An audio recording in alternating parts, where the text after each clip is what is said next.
Welcome to part 3 of our retail series, which is customer development for 2021. And you might be asking yourself, what is customer development? And what we are going to talk about is being there with your customers through their journey with you, which sounds very woo-woo, but it actually is a journey. So we will keep going and see how the journey unfolds. So customer development is essential. You really can't just say, oh, hey guys, we have some petunias, come buy them. There's a lot more interactivity going on to keep people focused and keep them coming back to you. And just as we've been talking about, we've all been declared essential. And so in order to be essential, we need to practice customer development. And the two big overarching parts of customer development that we're going to talk about is that customer development communicates that you are there to support your community throughout this time, challenges, helping them be successful, helping them be happy. And customer development sets customers up for success, whether that's with food security or stress relief, and it ensures that you will have repeat visits from customers. So customer development has a cadence, and we've divided our panel into 3 parts. And so Jordan, Maria, and I, Katie Elzer-Peters, will each be talking about one part of the customer journey. And that's just pre-visit, so social media, email marketing, that part pre-visit, during the visit when they're actually on site at your store, and then post-visit, which is after they have come to pick something up from you or purchased from you. So the 3 of us are going to talk to you about different ways to practice customer development in the pre, during, and post-visit parts of the customer journey. And we're all going to be encouraging you to make a plan. And Maria always says, failure to plan is planning to fail. And that sounds very womp womp or Debbie Downer-ish, but it's true. And when is the best time to make your plan? It's now. So go ahead and make your plan. And these are the things that you're going to want to keep in mind. Creating a plan does hold you accountable. Your plan does not have to be extensive or complicated. In fact, it's better if it's not, because if it's too complicated, you just won't do it. And focus on deliverables, not metrics. We hear a lot of people asking us, well, how many times should I post on Facebook? Or no, that's deliverable. What is a good Facebook engagement? What is a good email open rate? What is a good Google bounce rate? And honestly, that doesn't really matter. I mean, it matters, but it matters more that you focus on, I'm going to post to Facebook every day, or I'm going to post to Instagram feed 4 times a week, and I'm going to do 4 Insta stories a week, and you make a list and you make the tasks and you check it off.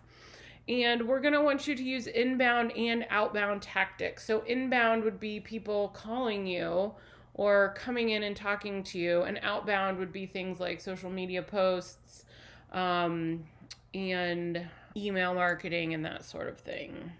So without further ado, let's hear from Jordan. Hi there. Thank you for joining us online today. Just to give you a little background, I'm Jordan. I'm a millennial plant mom and social media expert.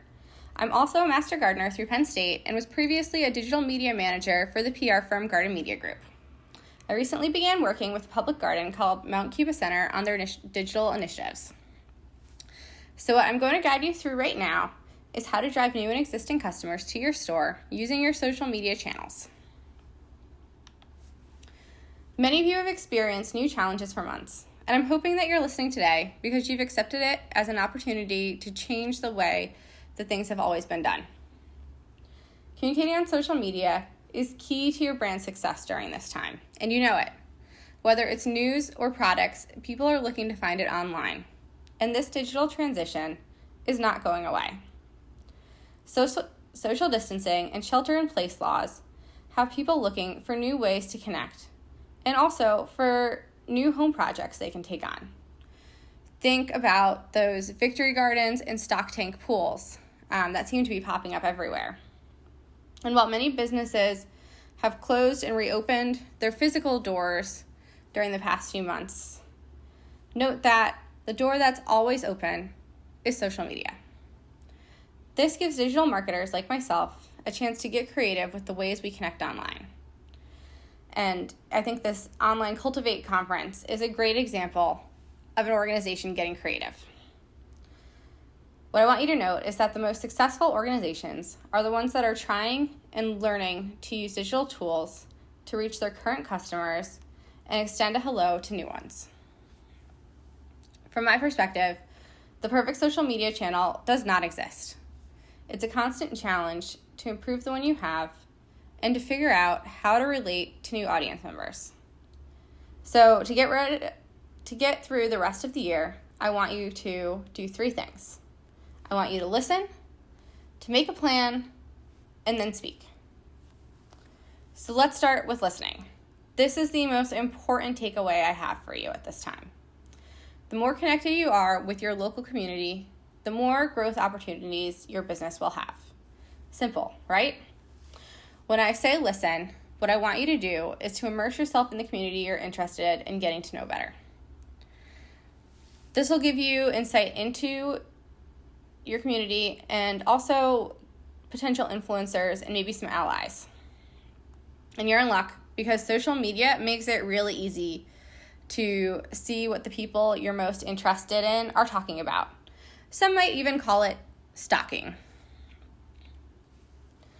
So, first, you want to determine where you want to listen and think about where your shoppers are most likely going to be. If you cater to the 50-plus demographic that most garden centers typically do, you'll probably find them on Facebook. But if you're looking for a new and more diverse audience, you want to check out Instagram, where you're more likely to find millennial DIYers and Black girls gardening. And if you're looking to reach the really youngest of our generations, maybe check out TikTok or Snapchat. So next, determine who you want to listen to. I would suggest community leaders. So follow your local school principals, artists, and leaders of cultural organizations on social media. Their posts will keep you in the know about local events and community updates. And if you meet someone you like, think about how you can work together. For example, can you bring in a local musician or artist whose usual venue might be closed at this time? Think about ways that you can partner. And while you're at it, let's look at local businesses.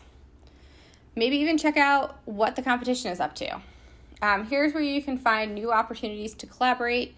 You can get ideas, you can make connections, and you can just see what other people are doing right now. And then there are neighborhood groups. So for this, I really like using the Nextdoor app or checking out Facebook groups to see what people are most interested in. What I've found over the past few months is that these groups are very, very active and definitely a reflection of what the community needs. They'll say it right there on these pages. These are also places where people are going to highlight the good deeds and talk about the good experiences they've had at local restaurants and grocery stores and businesses. And finally, and one of the most easy ways to listen is to use hashtags. So here's where you can look further out and dive deep into trends.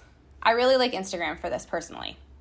You can use hashtags to get the pulse on larger conversations. You can also use it to look into how people feel about local businesses, maybe even your own.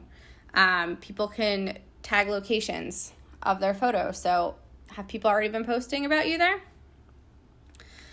Use the insights you gain from these hashtags to stay ahead of trends and to give your audiences what they need before they even need to ask for it. Okay, next, we want to make a plan. The backbone of a solid social media strategy is a plan, period. So let's get started with the basics. Where is your business posting? And you don't need to be everywhere, but picking 1 or 2 platforms to prioritize will help you to dive deep into your plan. So as I was talking about before, there's Facebook, which tends to skew a little bit older, especially catering to the 50-plus audience. But generally, you're going to find that most people age 20-plus are on Facebook. There's also Instagram, which is a nice outlet for more of that 20 to 35 demographic. Twitter, it also tends to skew a little bit more middle age, think 35 plus. But the thing with Twitter to note is that it's just very short, quick news bites.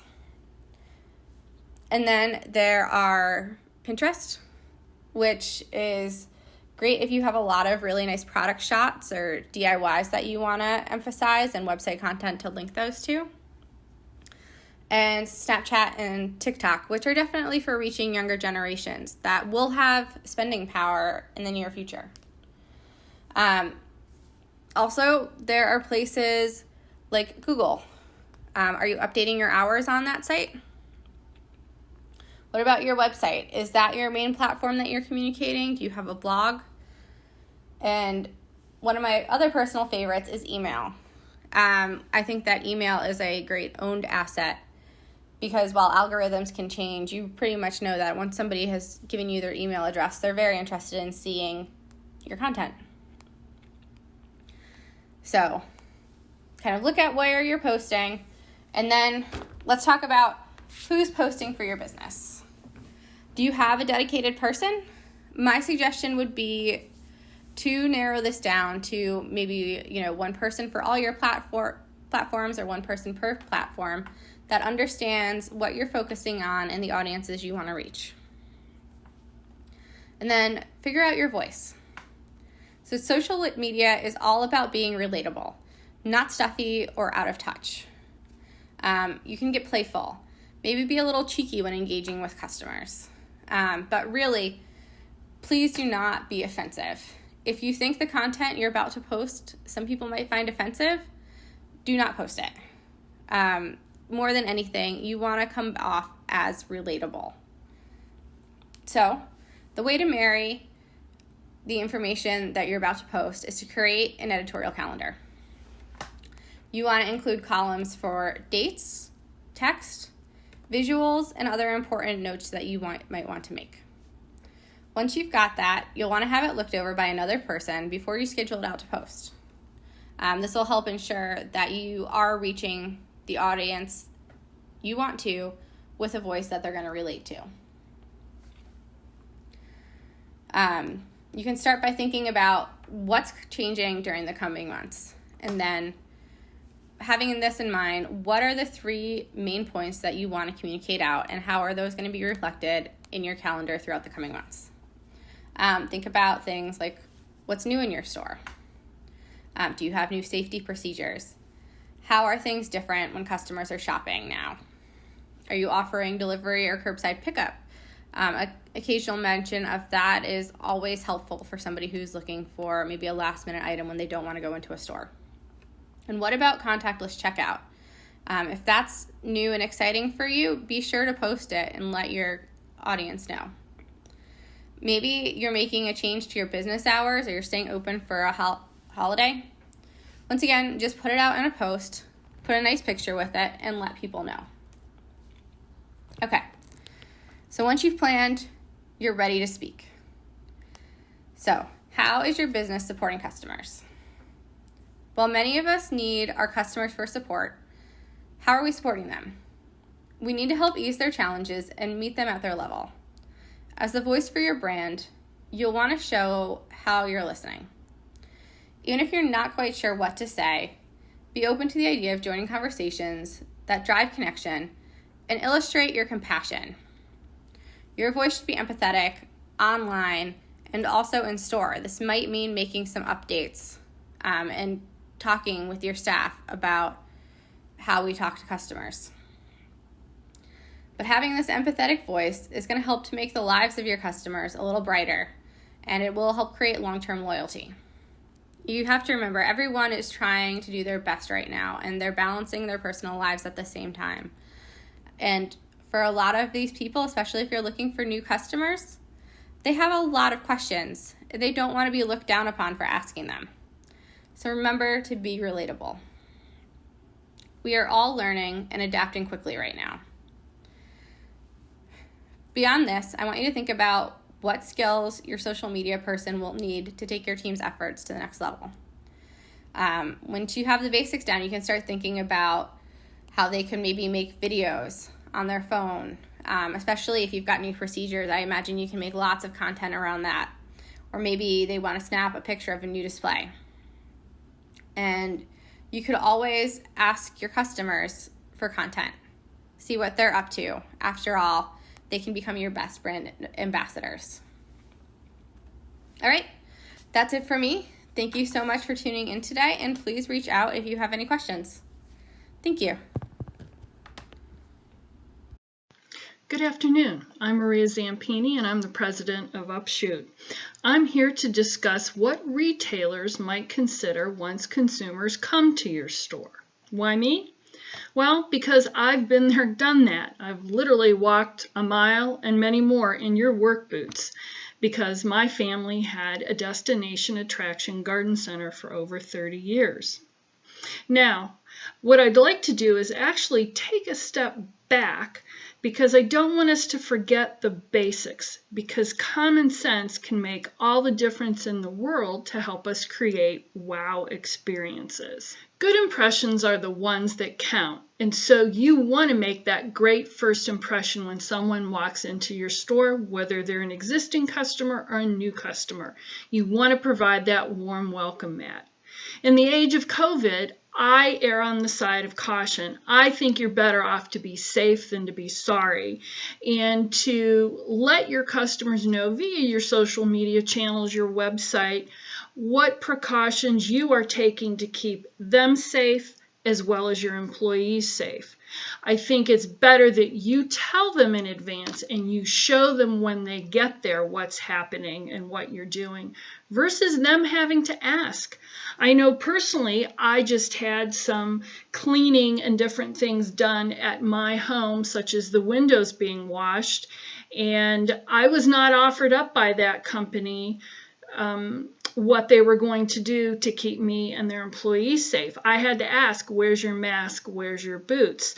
And so even though they did a great job and it was very reasonably priced and I've used them a couple times, chances are I've probably told more people how they didn't take those precautions than what a good job they did. So here I am in my messy, graying, COVID hair, don't care look. But what I'm really trying to show you is my Dale Carnegie books, which I've had for years since taking several Dale Carnegie classes and reading his books. And again, the words of wisdom that he imparts, even though they've been around for decades, they're still valuable. One of Dale Carnegie's quotes is, "Happiness doesn't depend on any external conditions. It is governed by our mental attitude." Well, certainly mental attitude has been challenging during these times, just like a lot of things have been, but it's up to you as the leader in your store, whether you're an owner or a manager, to set the pace and really put on a happy face, because again, that's the environment you want to breed not only with your employees but within your store in general. And as we all know, stuff runs downhill, so it's up to you whether you're happy or not. Like I always say, put on your trade show face, and be happy, even if you don't feel like it. One of my favorite quotes from Dale is, "A person's name is to that person the sweetest and most important sound in any language." That's, again, if you and showing your employees how you learn your customers. You learn who they are, you learn their name, you learn what they are looking for and what they like and what they don't like. I live in a very small 2-square-mile fishing village on the north coast of America, and in town there's this little supermarket that I rarely ever went to, but I got to tell you, during the pandemic, that guy guy, learned my name. He helped me out in a pinch when I needed some items that weren't on the shelf for a family in need that I wanted to get. And those acts of kindness and then the follow-up that he did with me, I've been going there even though I know his prices are a little bit higher because I want to support him and I want him to be around. And I think people will do the same for you if you just treat them the way you want to be treated. And last but not least, I remember this one, my daddy taught me, the customer is always right even when they're wrong. So I know it's hard if someone's coming back and wants to do a return or whatever it might be. You know, I would just suggest that you try to say, what can I do? Put the ball in their court. Say, what can I do to help you?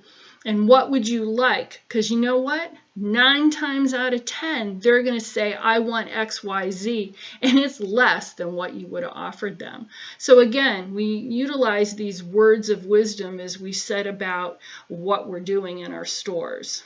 Okay, so I mentioned you want to treat people the way you want to be treated, and I think you have to remember that whoever's walking in the door asking you about plants, while you may be the expert in plants between the two of you, they are the expert in something else.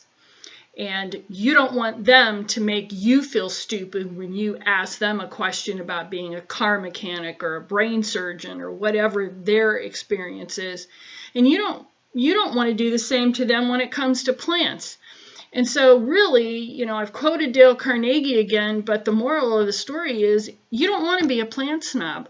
I mean, I remember being a teenager and someone walking in with a hanging basket that was deader than a doornail, and you know, doggone, they didn't water it, even though they claimed that they did.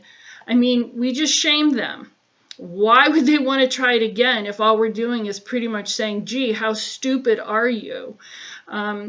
You know, not watering a plant may be top of mind to us, but someone who maybe didn't grow up with parents or a family member, grandparents who gardened or cared for plants, they don't know this stuff. So we have the chance to take these fresh minds, these little babies, and help them take one step at a time and be successful one plant at a time and continually add to their plant palette if they want to, because we have to keep in mind there are ones that maybe all they want it for is for decoration for their party and then they're done, and that's okay. Not everyone has to live, eat, breathe plants like most of us do. So here's a really cool place called Bloomscape. They've created Plant Mom, and you can go in and ask Plant Mom questions to help you. And this is actually, I believe, the owner's mother here. So this is really cool that you can get someone to help you. They're identifying. They have a story. Here's who this lady is, and she's going to help you. On the same token, Clint Albin was telling me about this little leaf plant shop nearby where he lives, and while he was checking out, the gentleman at the register said, here's this care card, read this while I check you out. And once he was finished checking out, he said, here, and he took the card and he wrote his name down and said, hey, you know what, you have questions, I'll be your plant Sherpa. I will help you learn about these plants. So this is like a wonderful way to engage with customers and keep them coming back and create a relationship with them. We want to encourage additional sales, obviously. If someone comes in for a plant, you obviously want to be able to sell them the pot and the soil and all those things that go with it. But maybe the easiest thing is to plant that seed, bad pun intended, in their mind with your displays. You want to do cross-merchandising and curated collections. So, and you want to keep it simple or, you know, stupidly simple, so that it's very easy for the person to make a decision. You don't want it to be overwhelming and too much. And you could also steal great ideas from other garden centers. You know, you're on a vacation, you know, maybe you're only an hour away from home, but you're at a garden center and you stop there. Look and see, what can you learn, both good and bad? Hey, I should do this. Hey, I shouldn't do that. And look at other retailers too, like Amazon or the Gap. one of the best marketing pieces I ever did, I actually stole the idea from a college within in the town that I live in. And so let me give you these couple examples I have here. So, the Gap. If I'm going on and I'm looking for jeans, what do? They show down below, here's what goes good with this. So if I see that, boy, then I'm tempted to spend more money. This little picture here in the middle of the hot pepper peach preserves from Robert Rothschild, they would always give us recipes. Well, one weekend I made this hot pepper peach cheese ball because we did produce and gourmet foods and so forth in our store. It exploded for us because we would have our in-house chef on the weekends who would do a taste test, but then all the products were lined up with the recipe so the customer could go, oh, this is pretty easy. I can take this home. And even though that jar was $6.99, they would say, oh, that does sound like a lot. However, do you know you can get 3 cheese balls out of 1 jar of preserves? And then you've got the HelloFresh and the other cooking kits. It makes it so easy. I don't have to go to the grocery store, forget one of the items. That all comes together and you've made it very simple for me. And that's what we need to do in our stores with the other products and doing cross-merchandising and curated collections. Some things never go out of style, and rest assured, even if they do, they will circle back around and they'll be back on trend and in fashion, be it bell-bottom pants or, for this instance, terrariums. Now, this has a great piece of signage, and signage is so important. Facts tell, benefits sell. Yes, it's nice to know what the plant name is, but tell me why I should buy this plant. What problem does it solve for me? Or what do why should I spend the money that I don't have a lot of right now on this plant? What is it going to do for me? At the same time, the brand message that has been talked about previously, you need to keep that in mind too, because your brand message reinforces what makes you different. So the bottom right-hand corner picture was taken at Petiti Garden Centers, a local chain that I shop at. And this is where I buy some of my vegetable plants in the spring. They're all titled Angelo's Picks. Angelo is the owner, and he's on radio and TV. And it's kind of like his green thumb seal of approval that he gives. Plus, I like their tags because all I have to do is go up and flip them towards me, and I can read them. I don't have to pull the tag out and turn it around and upside down to be able to read it. So that's why I go to Angelo's. At the same time, if I want houseplants, I go to the garden center whose picture is on the left showing cactus. I go to Havel's because they have just this killer selection of succulents and cactus. And so they each have their own little niche to shout about and say, here's what makes me different and why you should come buy from me. So make sure that your signage is there. It's important. Again, we may know what stuff is, but other people don't. And chances are you won't have or may not have enough personnel to go around to service everybody. And you want them to be able to get that information themselves. For instance, I was at a garden center on the west side of Cleveland, and there was like not one single sign in their houseplant section, and they had no signage or tags inside their plants. How the heck would anybody know what to buy? You just gave me an invitation to leave and not purchase anything, and you can also, do displays within your store, again, doing that cross merchandising, pick up the book by Lisa the Houseplant Guru, Grow in the Dark, and put low light plants with that and create that display that tells people, oh yeah, I don't get a whole lot of, sun at my desk. Here, this is for me. So signage is critical. In closing, I would say we need to look at going the extra mile. We need to be like Kris Kringle in Miracle on 34th Street, the 1947 Good Edition, where when a shopper can't find what they want at Macy's, he says, man, but they have it down at Gimbel's. Go down there. So again, common sense prevails. Practice the magic words. Make sure not only you do, but your staff does as well. I'm sorry, please, thank you. In the days of COVID-19, I'd probably add to that, we appreciate your support. Come again and stay safe. Don't forget, a smile is worth 1,000 words. Your smile may be the only one someone sees nowadays. And yes, I don't care if you have a mask, you can still see it in someone's eyes if they're smiling at you.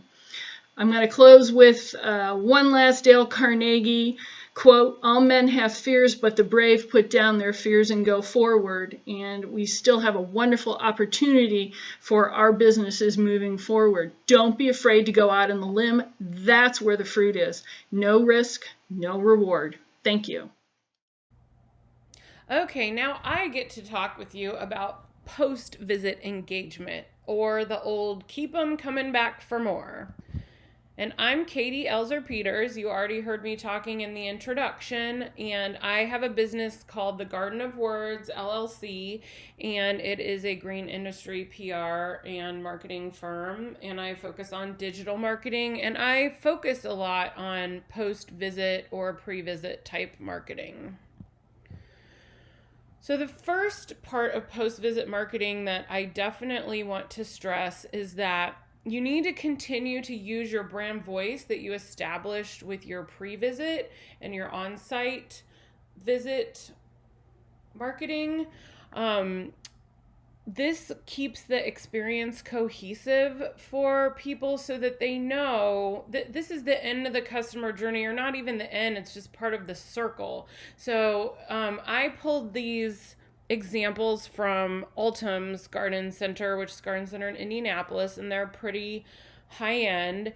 And on the right, you have a social media post that they made when I think they were closed because of a snowstorm. The post said the weather outside is frightful, and then the graphic says, but online it's delightful, and you can see it's very clean, it's very polished. And then to the left of that is one of their Instagram pictures that they took in the store. And again, it's all very cohesive. And so their store signage looks like this, their voice that they're using looks like this, and it helps the experience be continuous and for people to understand where they are. So it's very jarring if you have one voice in your social media post and you're like cheeky and fun, and then you get to the garden center and it's run down or it's extremely kind of stuffy. I mean, I don't think there are a lot of stuffy garden centers in my experience, but just think about it. You don't want to be super sleek and modern in your brand voice with your email marketing or your social media posts or anything you're doing, and then when people get to your site, it's very rustic or down home. There's nothing wrong with either of those two things. It needs to be cohesive. So continue to use your brand voice in your post-visit customer development. The next thing that I want to encourage you to do, and that garden centers everywhere have been doing a great job of, and I want to say keep it up, guys, and that is to create interactive sales opportunities. And so what do I mean by that? I mean things like, so on the right-hand side of this slide, I show from Altum, again, some of their options for customers. So you're going to have some customers that are totally fine with coming in and shopping, browsing, whatever, as long as they're allowed to. I mean, who knows if we're going to have another shutdown. And then you have other people that either they don't have time or they don't feel comfortable. And that's what I want to stress. Like, before all of this happened, I didn't have a lot of time to go browse for anything anyway. I mean, my mom makes so much fun of me because I buy everything online because I hate running errands. And I like going to the garden center, but sometimes I just don't have time.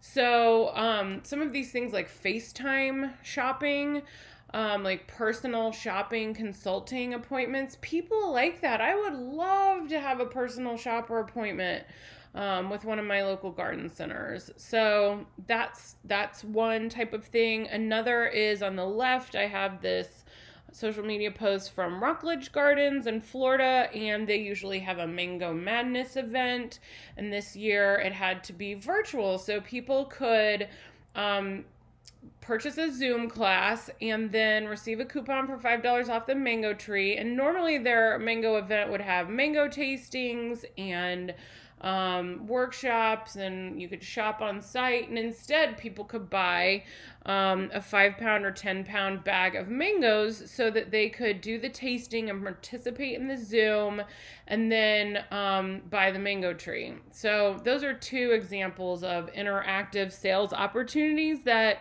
will keep people in touch with you. So here's some other customer engagement ideas. Social media contests like Show Us Your Garden on Instagram, tag us, or Facebook. That can also give you some nice content to use as long as you ask for permission. You can go live on your social channels for Q&As and tours. This is a little screenshot from the farm which is a little family-owned garden center up in Massachusetts, and they were just showing people what they had on offering. You can do online workshops with in-store kit pickups or, delivery/drop-off. And then you can do things like participate on apps such as Grow It and become part of the community. I mean, what people are really craving right now, because they literally physically cannot do it, is they're craving connection. And so if you take the time to make yourself available, to share your expertise and to actually engage, ask questions, answer questions, ooh and ah over their successes, no one loves anything more than being told, oh my gosh, your garden is beautiful, you're doing a wonderful job, A. Or B, if something's eating their vegetables, being able to directly reach out and ask a question. So those are some customer engagement ideas for you. So part of customer development is to use push messaging or outbound communication. I talked about this a little bit at the beginning. You might know this by the term marketing. And marketing will keep you top of mind with your customers. I mean, it's really easy to be like, oh, wow, these people really don't want to hear from me, and to feel bad about marketing to people. But the thing is that you have something that your customers want. And so by doing outbound marketing and communication, this is social media, email, SMS, text, I'll just touch briefly on that. You are giving them information they need and want to make purchase decisions that will make them happier and make their lives better. So if you haven't jumped into email marketing yet, this is the time. MailChimp is the easiest, most cost-effective way to do that. And also email marketing has some of the highest ROI of any marketing that you can do. And if any of you know me, you know that I will beat the email marketing horse until it is jerky. The other thing that is really starting to come into play more is SMS or text marketing. And you might be like, oh my God, I don't want that at all. Holy crap, don't do that to me. Even I have thought that before. But then as I was putting together my presentation, I was remembering like, okay, so like everyone else on planet Earth, I've been ordering things for curbside pickup. And I freaking love it when I place my order and then I get a text message that says, text here in all caps when you get here and we'll bring your order out. Like, hello, that's so convenient. So Instaply is a service that comes highly recommended by some of Clint's associates, and there are all kinds of different text marketing programs, but it's definitely something that is coming into play more. And again, don't knock it till you try it. So when you are working on your marketing, I just want to stress something that Maria said, which is facts tell and benefits sell. And you want your messaging to be benefits driven. You are looking to help provide your customers with a transformation that's part of customer development, literally. And so things like staycation, de-stressing, growing your own food, helping them feel accomplished, All of that needs to be central in your messaging and your copywriting. Want to touch on merging messaging with your merchandising. So, this is another Maria Zampini special, which is Garden 365. Basically, gardening does not stop after July 4th. And this is a really great year to try to make that happen. Like, let's capitalize on it, guys. People are still at home. They still want things to do. They're stuck at home. They're staycationing. Help them with their patio furniture, creating their oasis. Keep the messaging going. Keep the lives going. Keep the kits going. Keep the shop the looks going. Create kits for family projects. For food gardening and for fall planting. This is from Sunshine Garden Center in Illinois. Did some terrarium workshops that I think normally they would have had in person. This year they did on Zoom, and they made this nice little kit that you could buy and then do the Zoom workshop. And then my last tip is to cultivate relationships with garden communicators. So, newspaper columnists, master gardeners, local authors, Instagram influencers, and GardenCom International members. And this is a picture of Joellen Myers-Sharp. She's the Hoosier gardener. And this is her at one of her local garden centers doing a video that she sent out to all of her followers for National Houseplant Appreciation Day. And I don't think they asked her to do this. I think she just did it. And you never know who's in your backyard. I live in Wilmington, North Carolina, and I just realized that there is a huge houseplant and gardening Instagram influencer that has an account with like 50,000 followers living in Wilmington that I don't know. So I sent her a message and was like, hey girl, let's meet up. So these people can help you amplify your message. And a lot of places are really not taking advantage of those connections. So you can look on the GardenCom directory and then just search your hashtags like Jordan was talking about for people that live in your area. So those are some of the post-visit ideas for customer development. And now we're going to take some questions. So if you would like to contact us, oh, this is funny to see the animation. I did not realize this animation was going to be here. Here is our contact information, and the @ for everybody is our Instagram handle. Thanks for coming. Now we'll take some questions.